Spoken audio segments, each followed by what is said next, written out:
Welcome to the Awesome Marriage Podcast. We are so glad that you're joining us today to talk about parenting as a team, how to stay united through the chaos. It's often said that parents should be a united front in parenting. Yes, that's great, but how? Practically speaking, it is easier said than done. So today we're talking about practical ways to stay united through the sometimes chaotic days of parenting.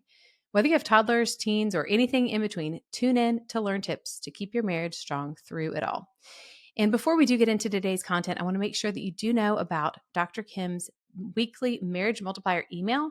This is just a quick and simple way to make sure you are investing practically in your marriage each week with biblically based tips from a professional counselor. So make sure you see the link in today's show notes to sign up for that and invest in your marriage.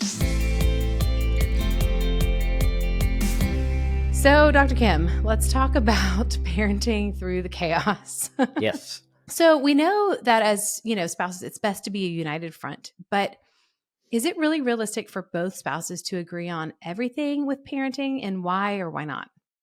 Yeah, I don't think it is. I mean, I think sometimes, one, we grew up in different homes. So we're going to have, what Nancy and I tried to do was bring the best of both together. So that caused some things of us doing some things different.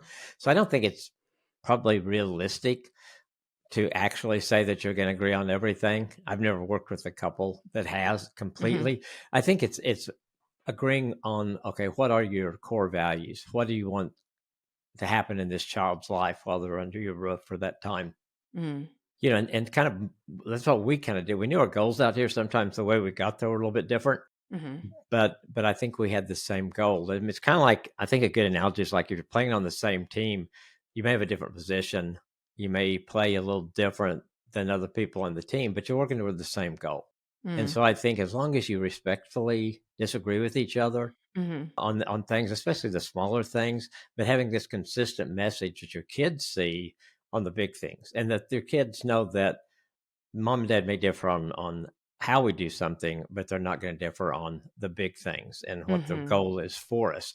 And so I think that helps keep the kids from kind of pitting you against each other, which kids are really good at. It's pretty normal for kids to do that. They want their way. They're just like Yeah. all of us. And so that can happen. So I don't think it's realistic you can agree on everything. But I Mm-hmm. think one of the things that helped us a lot was just sitting down and kind of setting out, what do we want for our kids to experience between now and when they leave home? And so once we kind of had that in place, then other things begin to fall into place that we could talk about. Do we do this? Do we that? Things like that. But the big picture, I think we always agreed on that. Mm-hmm. That is such a good point. Did you guys do that like on purpose, like sit down and have this kind of conversation about what you want them to experience and what you want to teach them We early did, on? but it wasn't my idea. I heard it from Okay. somebody else, and I kind of can't remember who I heard it from. Somebody I listened to at that time or went to a seminar or something, and I thought, well, of course that makes sense. And Yeah. so when we did it, it really, but I think when we did it, Grant, our son, he was probably 2 years older or less. So Mm-hmm. we really hadn't faced a lot. We agreed on pretty 99% of everything when the kids were Mm-hmm. babies. That the mom is supposed to change the diapers and the Right. dad, I'm sure you both agreed on that. things like that. Right. So yeah, I think we were blessed that I heard that, and it was kind of like, I think we refined it some over the years because we were Mm-hmm. still pretty young when Grant was born. But I think it helped us see, and that was after we'd made this commitment to this marriage is going to last forever. We're not going to get Mm-hmm. divorced. So I think those kind of went hand in hand Mm.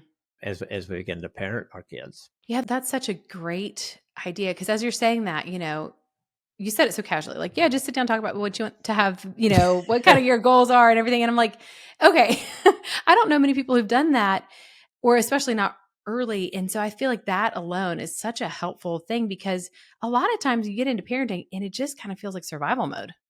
Oh yeah, it does. When things Mm-hmm. get busy and Mm-hmm. crazy, and you don't, you experience things, especially with a first child that you don't, your first time. We don't get practice kids, No. So Mm-hmm. you're going through it with this child the very first time, and so I think that the foundation was that we knew we wanted our kids.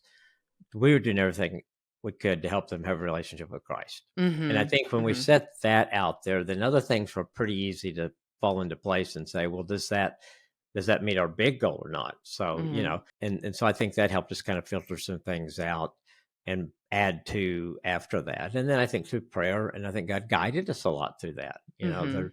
Once we began to, when we had decisions to make about the kids, to pray about it, I think that made a big difference. That most of the time it united us. Most of the Yeah. time we could come to the same decision on that. That's really good. And I think even just the fact that you got this piece of wisdom about how to kind of set the course. You got Right. that somewhere because you were seeking wise counsel. And so I think there's something even before this good advice you received was you went looking. You would look to somebody else for some help. And so you're asking God for guidance, you're praying, you're trying to get on the same page, making sure you and Nancy have the same end goal, but you're also seeking wisdom. So those are huge pieces to this.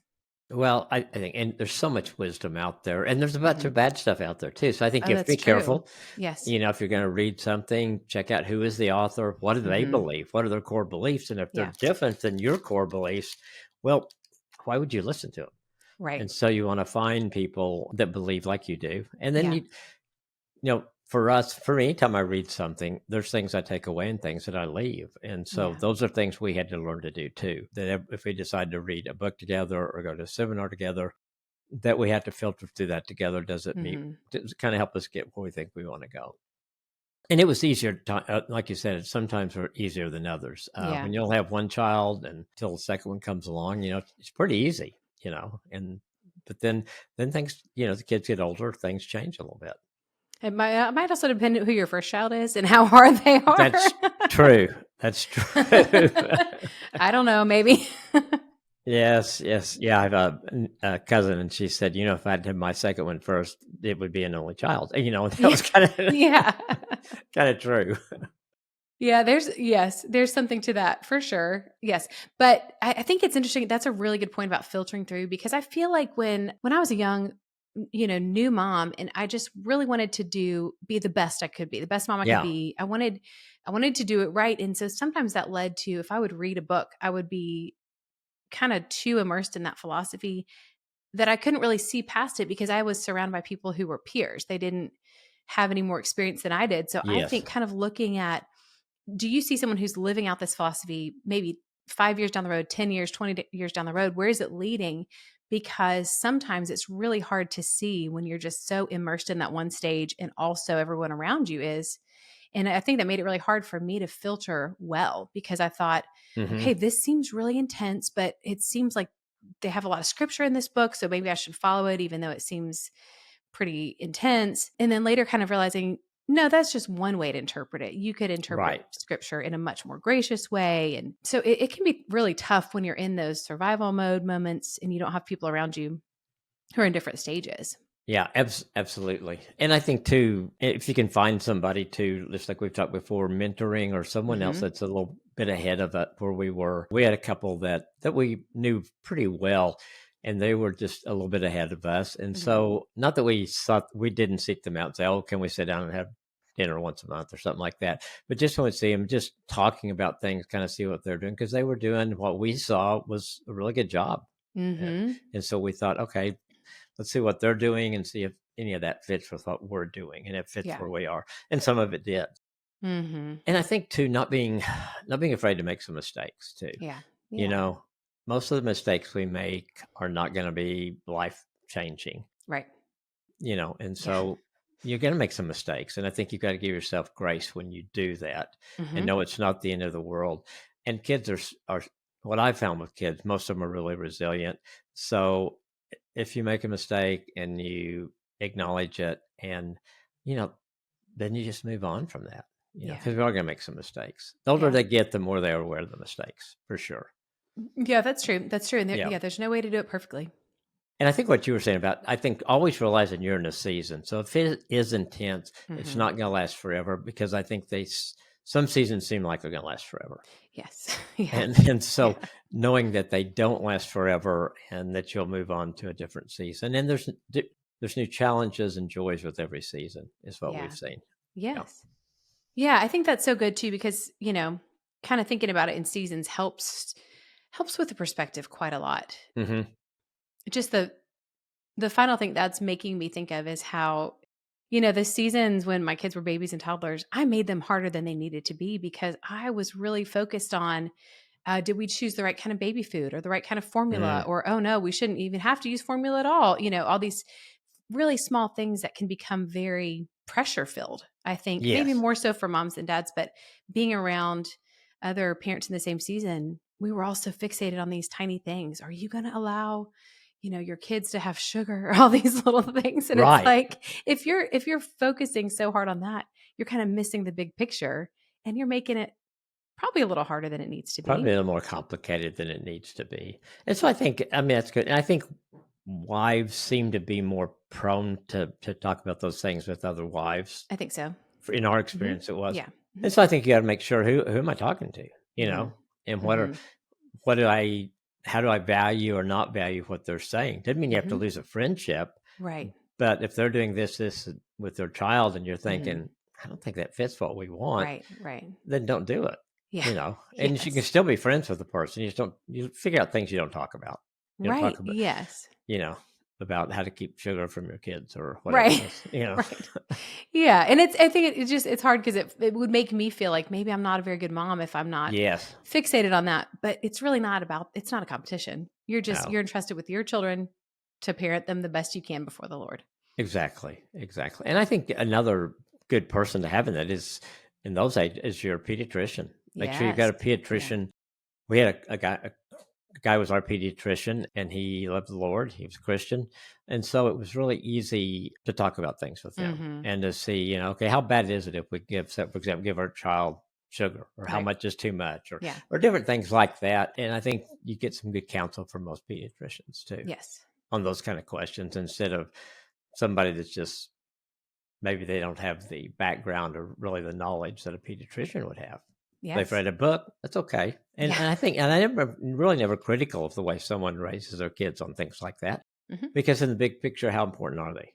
Right. You Right. know, and someday that kid's going to decide whether he eats Snickers or not, Yeah, and he's probably and gonna how decide many, 2 to and eat them. how many? Yeah, He's gonna eat right. all of them. Exactly, exactly. Yeah, yeah, no, I think that's good, and I feel like that's kind of a good little disclaimer at the top here is that, this isn't about a certain philosophy. This is about as a team, as parents coming Yes. alongside one another because that's huge, and I know that was a big thing that would just kind of, in my immaturity, I would get tossed around by all these different ideas, and Brian's Hmm. kinda like, "What is going on?" So it's hard to be on the same page because I was all over the place. Well, yeah, and I think some of the groups that are even there for moms are great, but you've got to still be careful on what you Yeah. take away from those groups. And Mhm. just because you may have somebody that's really strong and they're talk about what they do and don't do very strong, Mhm. and so it's easy to kind of buy in. Oh my gosh, they're doing it right and we're doing it Mhm. wrong, and Yeah. that's 99% of the time that's not going to be true. Yeah. Yes. Absolutely. That's great. Why didn't we have this conversation 20 years ago, Dr. Kim? I needed it. Yeah, us too. Oh, goodness. Okay. So this is really good. And there's one more thing. So moving on in our conversation, you mentioned if you're parenting as a team members don't have the same position. They have different positions. And Right. so will you speak to the idea that, being a mom and dad, they're actually a little different. And why is that a strength if they parent a little bit differently?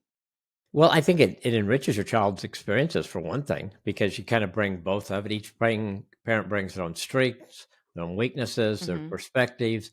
And I think a lot of that comes from, and then how we relate that to our kids. God's given us all different kind of gifts in the way we relate to them. And so maybe the mom is great at doing routines and boundaries. Dad is spontaneous and more playful. And you kind of blend those things together and talk about them and see the value in what the other spouse brings. Hmm. Say I've had moms who sometimes get upset because the dad is playful and Hmm. fun. Hmm. And I think you have to, and I think the dad has to realize, okay, what do I do to make sure I'm not doing things that would be against what we've talked about? But for the Hmm. wife to be able to say, to embrace that and say, he has a relationship with her kids that I don't have the ability to do that, and the Hmm. kids are doing that. And it's not about competition on who the kids like Right. best. And I Yeah. think sometimes it can feel like that. Hmm. It's like, oh my gosh, when dad comes home, say you're a stay-at-home mom, dad comes home, the kids go crazy. They tackle him before he gets out of the car. Hmm. It's like, oh, we want to spend time with you, and you've spent time. You're the one who fed them and took care of them all day. If Yeah. you're homeschooling, you did that, or help with homework, all that kind of stuff. And here comes dad. Well, I think learning to embrace that Mhm. And how do we and then again, conversation between the two of you. And it's okay to Mhm. say to him, you have all the fun with the kids. And so then maybe a deal is that, the dad takes maybe have 2 kids. One night the dad keeps one, the mom takes out and has fun with them, or the next time the Yeah. other. I mean, there's things to work around that. Mhm. But learn to value what each one of you brings, I think is very good. Yeah. I think it helps that diversity in how we parenting styles help the kids just learn a lot more. And I think eventually you see how God is working through your different differences, through your approaches to Yeah. your child, and it helps your child. I mean, God equips each one of us in some similar ways, in some different ways, and Mhm. so we want to value those differences in each other and realize that that is going to be good for your child. Yeah. Yeah, that's good. So you can see it as an asset and not a liability. Exactly, Yeah. exactly. Now, there's some things that I would say we go off of that. I mean, if one parent was brought up very strict disciplinarian, maybe there was a lot of, what the okay, go kind of switch off the tree and meet me behind Mhm. the barn. So, I Mhm. mean, there's some things like that that probably you want to leave behind that would, Mhm. things like that. But I think most people realize the things that they liked and didn't like their parents.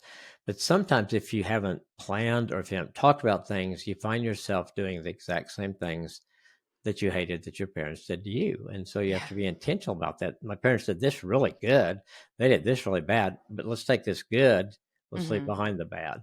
And it's a process as they get through different stages and different seasons of their lives because what they need from us as parents changes too. I mean, they always need Yeah. love. They always need, us helping them understand how God acts in their lives.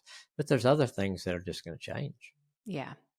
No, that's a really good point. And those are things that I feel like if you have that conversation we started out talking about where you're kind of setting your goal, your intention, your purpose in parenting, hopefully you can kind of flesh some of that out. What are the things we grew up seeing that was great? What wasn't great? Yeah. That kind of stuff. Yeah, absolutely. Yeah. My parents were great. I mean, they really were overall, but there's a couple things that probably we didn't want to do with our kids. Mhm. Not none of them were really big things, but it Mhm. was just, a little different and a little different culture at that time Mhm. from when I was growing up until our kids were growing up. So, Mhm. you want to the more conversations you can take time to have about parenting together, the Mhm. better I think you're going to parent. Yes. Yeah, and I think too, like you're saying with that kind of broad thing, not the I didn't like how you did this thing kind of conversations. Yes. Yeah. Yeah. Yeah. Yeah. Yeah, that's good. We'll get more into that too as we go on. But let's talk about what happens for the kids. How does it affect the children when mom and dad are united as parents? Oh, I think it gives them security. I think it Mhm. gives them stability. I think kids understand, when you create or communicate to them what your expectations are. Mhm. I think that, and they see on the same page, then that temptation to play one parent against the other is not there.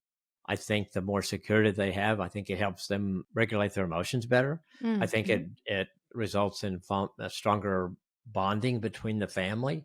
And I think it helps you, one of my favorite verses, and this is on the wall with a picture of me and my grandson tag when he was probably 5.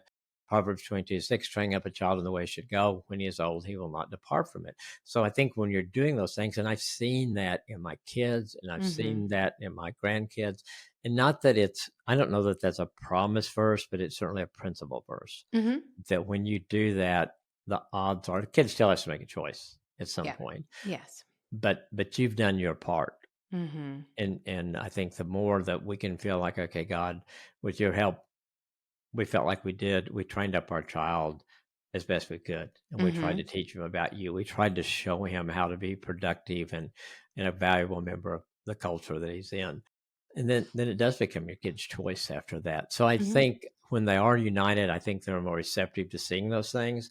They don't see mom and dad fighting over the kids. And the other side, Yeah. I've seen kids who thought the parents' separation or divorce was their fault because the kid was getting in trouble all the time. Yeah. And the night when they saw their parents disagree over something, the next day they left. One of them Yeah. left. And so Mhm. it's so much good to work together and be united. And I think it helps you. It gives you another challenge to work on together as a team. Mhm. Okay, we do pretty good. We're working on our marriage. Our marriage is doing pretty good. Mhm. And then let's be really good parents together too. or do we Yeah. need to work? And sometimes that'll help you see we need to work on our marriage because it is affecting the way we're parenting. And Yeah. so, and none of us get it perfect, but I think we never want to lower the standard just because we'll never Hmm. reach it. You always want to keep that standard high and do everything you can to get there, not in a legalistic way, Right. but in a way of trying to parent the way you think God would have you parent your kids. Yeah. And you in a marriage and you're a spouse like the way you think God would have you be a spouse. Yeah, That's really good. That's really good. And I feel like too, if you feel like you're not there, if you feel like you're kind of like, I'm not really where I want to be with that, then it's a great time to start the conversation, and if absolutely. with parenting, if you feel like, gosh, they're 12, 13, 15 years old or whatever, I'm not liking where we are. It's okay to apologize to them and say, hey, I want to change some things. And it Right. can be really powerful. Well, and maybe that's the time you go to counseling. Hey, we Yeah. we we haven't done it great so far. We need help getting on the right page. We Hmm. need help on how to handle these things. Because the older your kids get, sometimes it's harder to come in with some different things. I think a lot of times it's essential to do that, Yeah. but it's a lot easier to make some changes when they're 4 or 5 than it is when they're 15 and 16, for sure. Yes. Yeah. Yeah. And I think that's why it's so important to talk about the impact on the kids, because I feel like in those years, they're little and it can be easy to let things slide because you're like, oh, they'll grow out of it. We don't have to argue about how we approach XYZ because next year they'll be older. But if those parenting differences are, revealing a breakdown of communication, or breakdown of Hmm. connection with your spouse, and showing that you're not on the same page, well, then it's really important to go ahead and get those handled because that's not going to go away unless you take some steps. Absolutely. And you get in that same deal if you don't, where one parent's right, the other's wrong in your mind. Mm, hmm. And so that's never good either, because then No. all of a sudden your spouse that should be your advocate and your teammate becomes your adversary Yeah. because they're not doing it right, Yeah. you know? And so that causes a lot of problems both in the marriage and as parenting. The kids know that. Yes. Yeah. And I can't even tell you how many times I've seen that just in ministry with like, they're doing it wrong. I don't know how to fix them. I was like, well, no, if you're if you're looking at them as your adversary, then you're doing something wrong too. There's, Yeah, this is a two-way street and it's exactly. not good for anybody. Exactly. So let's talk about how to get on the same page, practically speaking. You've told us about having that big kind of vision setting conversation, but how can spouses get on the same page and then how can they stay there? Yeah, I think it does what we've talked about. We talk about a lot about communication, but there's no shortcut to it being kind of the glue to a lot of things that happen Yeah. in a marriage and parenting relationships. And so those intentional communication, I like Ephesians 4:2 and 3. It says, be completely humble and gentle, be patient, bearing with one another in love. And so when you have that communication, it's not to prove you're right or that the way your parents did it was right. It's to say, how are we going to do it? And you Mhm. come with humility and you listen to each other, and that's a huge first step when you Mhm. even begin to do that. Maybe you have that meeting, you maybe not settle anything, but if you're doing that, you're on the right track to getting there. Mhm. And so I think setting aside time to discuss your challenges, your victories, your concerns, Mhm. listen to each other's perspectives, and then working together to find a solution that goes back to what is our value as a family, what we want for our kids. And I think when you've got that, like we talked about earlier, as your end goal, then it's easy to say, okay, this keeps us on that highway toward that end goal. Mhm. Oh, this is a detour. This is an exit sometimes. It would take you Mhm. totally away from it. And so it did help us come back to say, okay, that's probably not a detour we want to take. Yeah. Because yeah, we can get back on the highway again, but Mhm. it's not, but why take it? Yeah. Let's go this way and stay as close as we can. Because some of those are going to happen anyway. And you're always going to have bumps in the road Yeah. to work on. But I do think that makes a huge difference. Getting on the same page is when you've got your end goal that you both agree together. Then you've got something to filter every decision you make through Mhm. as you're parenting your kids. Mhm. No, that's so good. Yeah. And I mean, you really hit the nail on the head with just there's no shortcut to communication. You just Now, have to figure that out. yeah, sometimes I think people probably they always talk about communication, and probably we mention it in every episode because it's essential. And I don't know that I've ever had a couple come in for marriage stuff that said they had good communication. Yeah. They maybe come in for parenting or some other things, how to Mhm. handle set boundaries with in-laws and stuff, and so that they're on the same page with that. But communication is something that if it's good in your marriage, I think the stat is 95% of marriages say they're good if they have good communication. Mm-hmm. And if you don't, then you're going to fall in that other percent, and that's going to not going to be good. It's going to be Yeah, hard. So working on communication in every part of your marriage is going to benefit your marriage.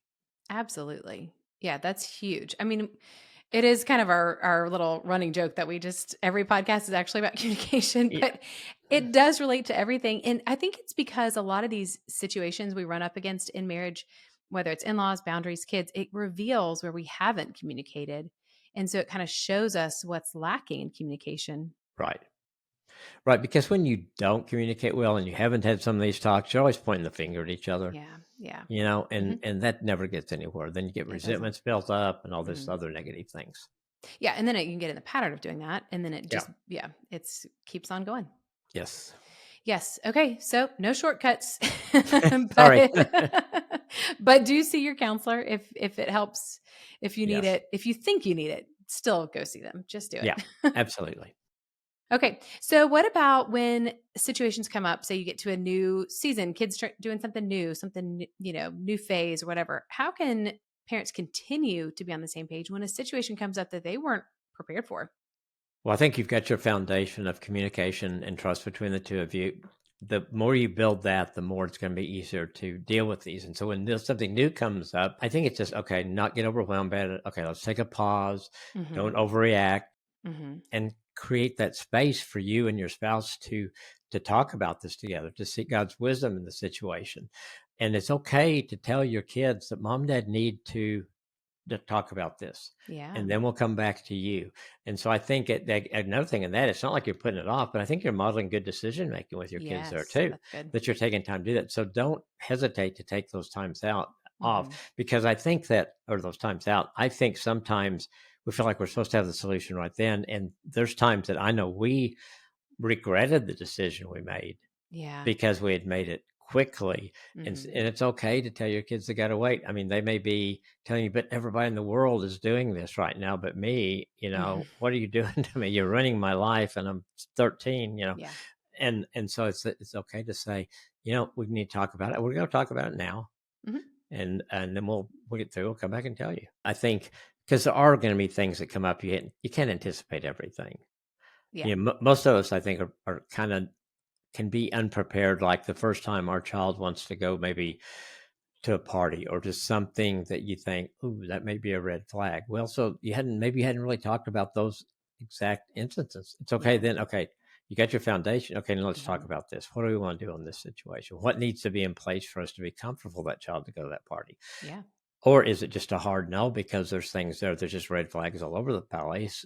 A child doesn't see it, but Hmm. we do. And so it's okay to take that time to do that and get on the same page. Hmm. Because if you don't, the kid's going to look at the one who they think is the easiest and go, Yeah. Mom, Yeah. Mom, Yeah. why, Mom, are you really going to do this to me? Are you Yep. going, Dad's so mean, stuff like that. Yeah. But no, it's like your dad and I, your mom and I, this is what we've come to, and this Hmm. is what we agree. I know you may not agree, or sometimes you come in and say, hey, yeah, it's okay, but we Hmm. need you to do this and this. Yeah. That's really good. And I think that's just such a valuable insight is that, you're right. We do feel like there's pressure to know. I mean, it reminds me of this is a little different situation, but the first time one of my kids asked, well, where do babies come from? And you're like, oh gosh, we're doing that now. I didn't, oh Wasn't no, prepared for I didn't that. know, and Yeah, it always comes up. We're like, that's some off the wall question about, theology or something crazy. Where is God? What is it? And you're like, oh no, I don't even know. I didn't know this was coming. And any of these times, it's perfectly valid to say, you know what? Let me think about how, to talk about that. And we'll tell you just because the pressure is off. We don't have to have the perfectly prepared answer. And I think exactly. it's a great point that you're modeling good decision making, modeling some wisdom there and not rushing through things because you feel that panic of, oh no, I'm supposed to know what to do. I'm the parent. Yeah, yeah. And I think if you tell them the stork brings the babies, well, then that causes complications down the road. It does. But, Yeah. so that's just kind of a bad Band-Aid you're putting over it that Yes. is going to get ripped off at some point, and then you're going to, why'd you Yeah. tell me about a stork? Storks don't bring babies, Yes. Oh my gosh. Yes, that's good. That's really good. So the pressure's off there. So say that you get into a situation where one spouse is the one who's on duty, one parent's home, the other's, not around at that moment or whatever Mhm. happens. One spouse handles the situation, but the other one does not agree with how they handled it. How should they work with this? What do they do?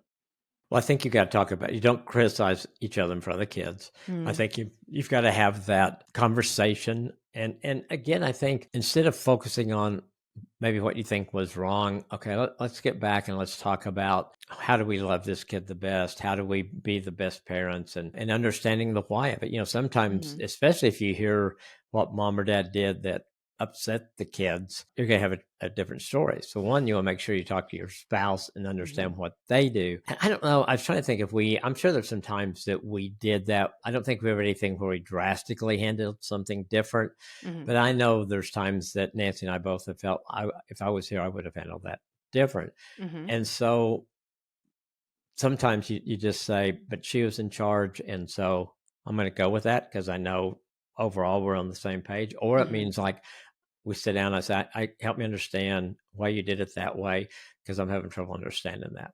mhm. And so you have that conversation, not in a way to try to understand, not so you can get ammunition to beat them up with. Right, You right. don't want to do that. Well, No. well, that was stupid. Why'd you do? No wonder it Yeah. didn't work right.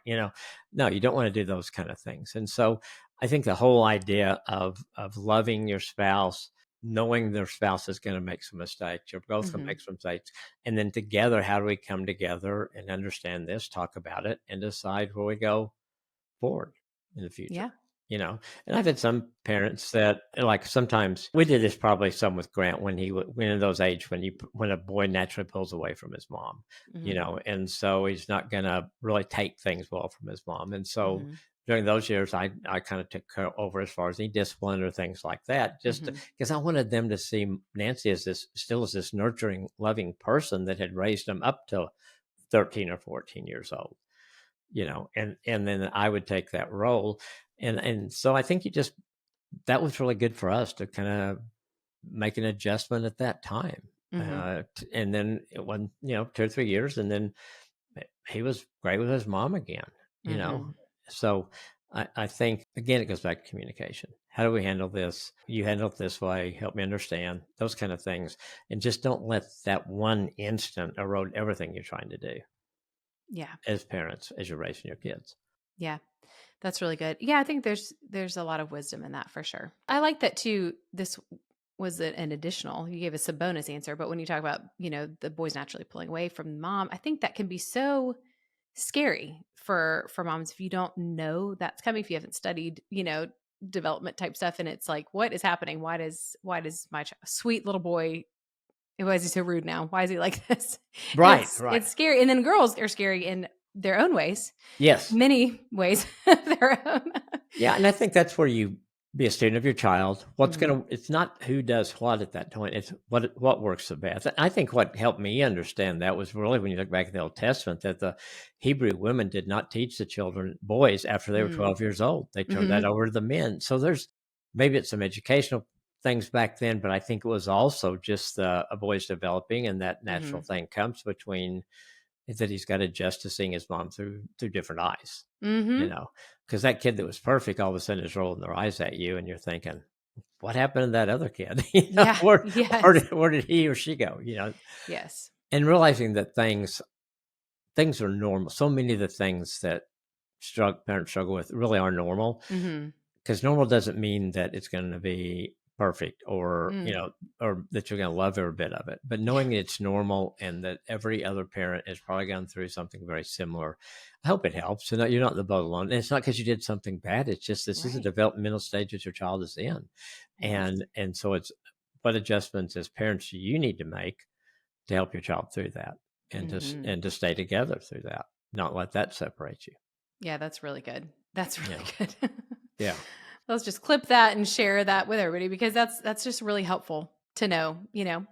But yeah, it just we learned a lot of things the hard way. Mhm. None of the stuff Nancy and I talk about did we do it right the first time. I think Mhm. on anything, it was always a process. But I think the fact that when we really put God first and sought things from him, it just made a difference. Yeah. When you realize that he really does care, Yeah. and he Mhm. does come up with answers. I mean, I can remember arguing about something with the kids, like maybe it was the party, maybe it was something that they were doing, and we couldn't come to a solution. And one of us say, "Why don't we pray about it?" And we'd Mhm. pray, and like in 5 minutes, we'd have an answer. Yeah. Well, it wasn't like it just I think God just helped us when we focused on him, it just gave us a different perspective. It opened the door for us to hear him when Mhm. maybe we weren't maybe he was talking before, but we really weren't hearing him. Right.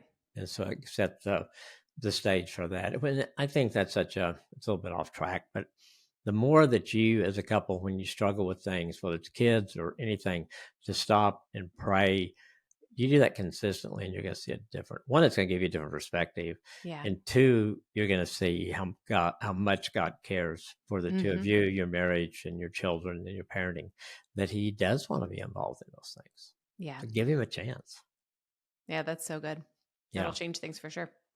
So, I mean, you kind of just told us a little bit about this, but how else did you and Nancy handle staying united when you didn't see eye to eye? Yeah, I think most times I think we did pretty good. The goal, Jesus, respect, all those kind of things, knowing trying to help them see what God had for them. Mhm. We had decided on different things we wanted them to be exposed to, like sports or books or travel or things like that. Prayed for wisdom a lot. I think, honestly, the things that we didn't do well was really usually me. I don't know, I mean, one example was, I coached both kids in sports, and there were a time, not ever with Julie, but with Grant a couple times where he was in trouble and grounded, and Nancy was adamant that he should not play in his game that week. And I'm Mhm. like, he's my best scorer, Nancy. he's he, no, and so I'd take him and we go, Oh, and no. that was not good. Mm-mm. Even though I think that'll happen twice, but we won both those games. Not that that matters. Not that that matters. I'm so frustrated for Nancy right now. Oh, I know. And so anyway, we worked through that. Yeah, that was something I had to deal with. That was probably more my pride and ego than anything in that. I mean, here we are. And they were 8 years old. Okay, Yeah. they they won. They thought they were world champions. It was actually Sure. just our little district championship we won, but they thought they had conquered the world. Yeah. And so that was probably that area that Oh my I gosh. just thought, looking back, I think, why did I do that? Because Yeah. it didn't help anything like that. But it helped your team's record. So that Yeah, was really the it most did. important Yeah, thing. it kind of was at that time, obviously, Oh looking back. gosh. So that we didn't handle. Most of the time, we listened to each other well. Hmm. And other than that, I think usually we would come either to agreement or to one of us saying, "Okay, that makes sense. Let's go your way," or Hmm. and so that would help. So it's not always easy. And I brought that up. Not, I guess, all the women in the world would feel sorry for Nancy, but that things like that happen, you know, Yeah. and I think you just learn from them. Yeah. Yeah, it took me twice to learn from it, but Ooh. after that, I was better. Yeah. Oh, Yeah. that's a great story because it's like, yeah, I it's funny now. It's funny now, but it's been a long time since Oh, that it happened. wasn't that funny back then. Yeah. No, definitely not. Yes, yes, yes. I didn't have to sleep in a different bed, but there was like 10 feet of bed between us for sure for a while. I can imagine. I know that Yeah. it's so hard because those things, even when you do come to agreement, you're gonna just mess it up sometimes. We've had some times where Yeah.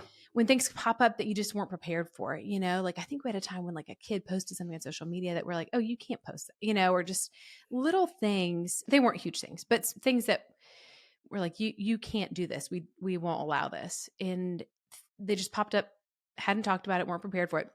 Well, our initial responses are so different. Brian and I's personalities are so different. I'm always gonna go, I need to think about this and figure out what I think. And he knows right off the bat. He's like, oh, here's what I think, and I'm going to tell you. And so when I would react, my reaction is very different than his. We're very different. And Yeah. so there have been times where that leads to him saying, okay, I reacted too quickly. I apologize. There have been a lot of times where it leads to me saying, oh, I should have reacted more quickly and I had to Mm, apologize. And there have been a lot of times where we have to, one or the other or both, apologize to the child. And yeah. that's not fun, but I do think that being a parent who apologizes to your spouse and to your children is a valuable thing because we're all human. And I think kids respond well when we acknowledge that. I agree. And to go back to my story, I did after God showed me what I was doing wrong, in addition to Nancy, I did go back to Grant and say what I did was wrong. Mm, That was not right. I'm not sure he liked that because right. he would much rather have gone and played and Right. all that kind of stuff. But I do think it's important, and especially I think the older our kids get, the more they know when we screw up. Yeah. You know, I was still probably on a pedestal with Grant at 8 years old, Hmm. probably for sure. Yeah. Hmm. And so saying I did something wrong at that point made a pretty big impact on him. And as they Yeah. get older, they know when you mess up. I mean, They I do. remember I can't remember what it was. Grant was probably 15. We're sitting at the dinner table, and I was talking about something, and Grant goes, "Dad, you know better than that." I'm going, Oh, I'm going.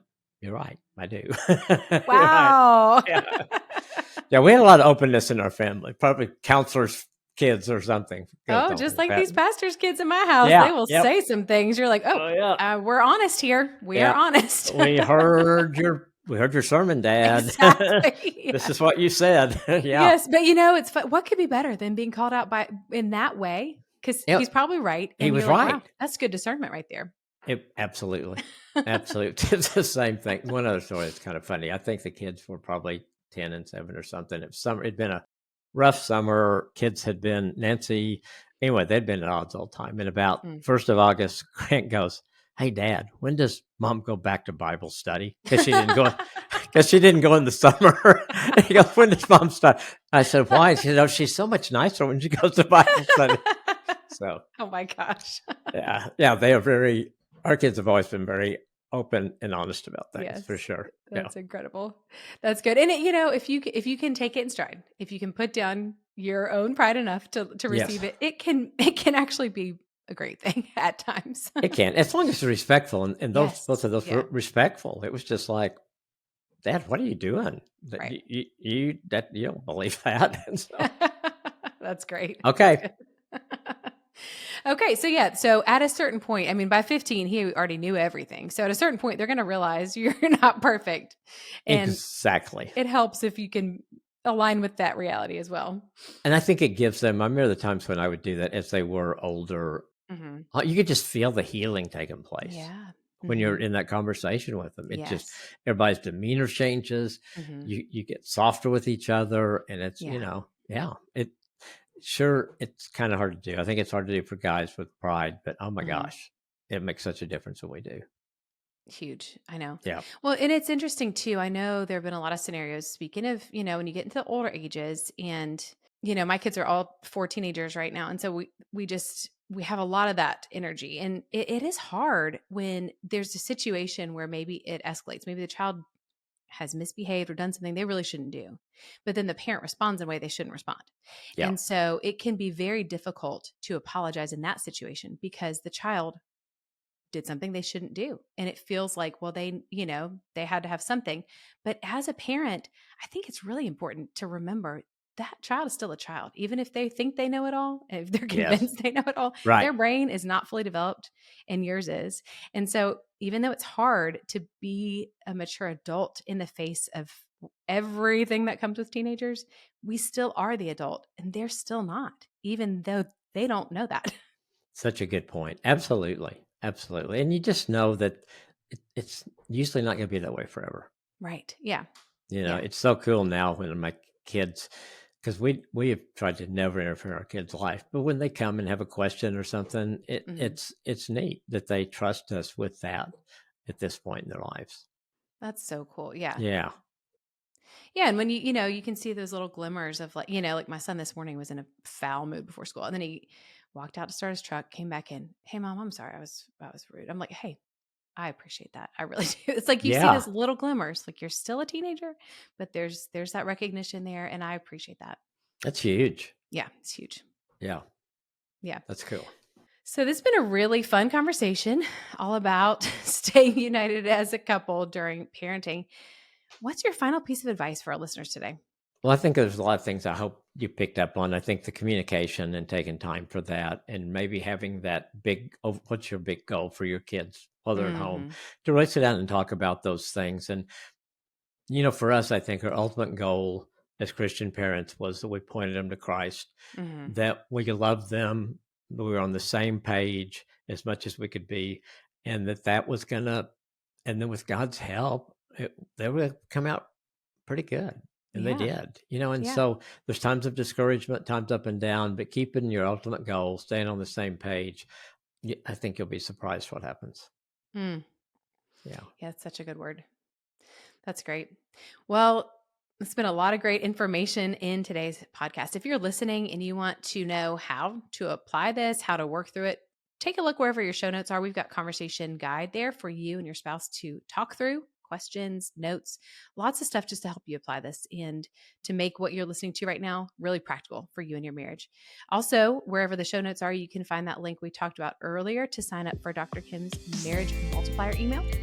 If you have any questions for us or need anything from us, don't hesitate to reach out at info@awesomemarriage.com. We love to hear from you, and we're here to help. Thanks so much for spending time with us today. Have a great day and do something awesome for your marriage today.